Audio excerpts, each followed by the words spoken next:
Location of the heart and its coverings. I'm pretty certain most of you are aware that the heart is in your thoracic cavity. At least I hope you all are aware of that. You'll notice that it's more of the intermediate. It's intermediate between the two lungs. If we take a look at this picture, this patient that's been cross-sectioned transversely is supine, and we're taking a superior view of this look. You'll see that, again, there's a couple, the left and right lungs, but up here you'll see a cross-section. It looks like they've gone ahead and cut off a small portion of the heart. You'll notice that it has an anterior aspect to it, but it's also medial, and it's right behind that sternum, so if you're going to give some CPR, it's really quite nice how it's set up.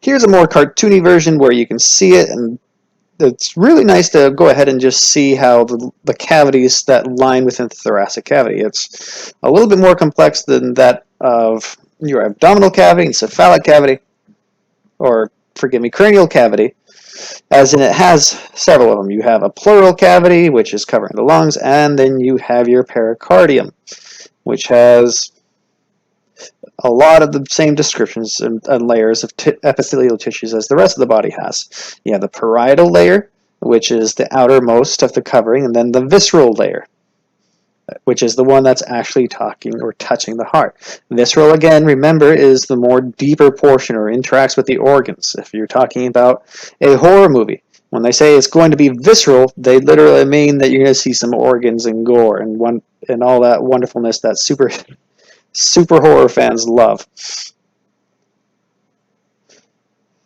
Here's a less cartoony version of it, a little bit more extra detail. You'll see that the lungs actually somewhat are cover anteriorly on the left and right aspects of the heart.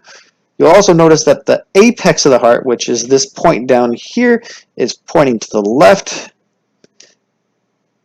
which, if you're remembering back from pulmonary or the lungs, you will remember that there is a cardiac notch indented into the left side of the left set of lobes in the lungs.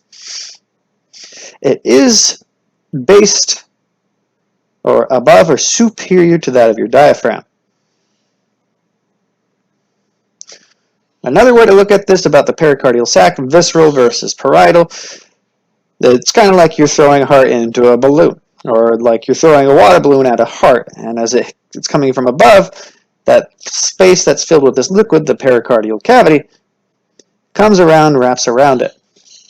Now, it's really important that this cavity be filled with liquid, or else you're going to see a lot of wear and tear and rubbing, and it's not going to be a comfortable situation for you. You're going to have a lot of chest pain, you're going to have a lot of radiating pains up your neck, down over into your back, and possibly down your left arm. If we were to take a closer look again, this image actually incorporates a couple of extra layers into it. Again, we have the pericardium.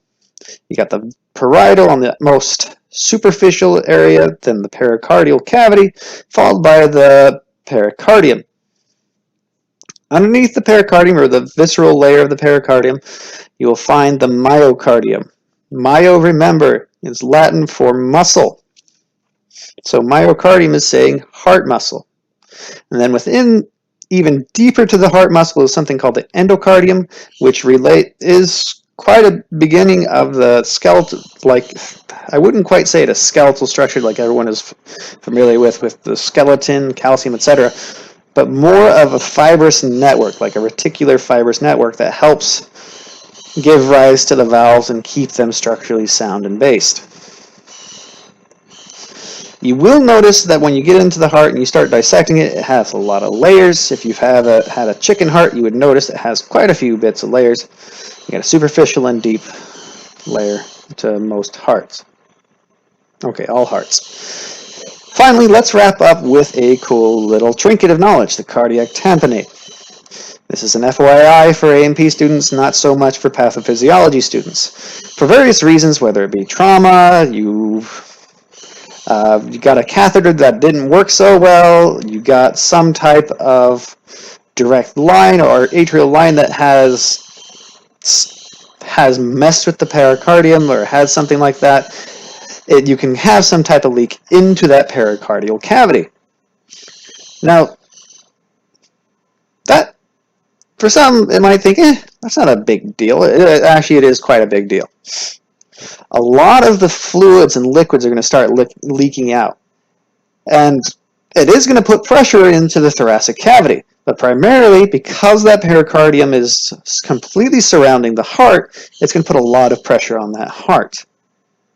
Bringing more and more fluid pops in means that the heart has less and less time to expand, and a lot of force it has to do in order to expand, and that volume decreases, and then you get uh-ohs and whoopsies where blood isn't getting to the right places, you start getting short-winded, you start getting edema all around.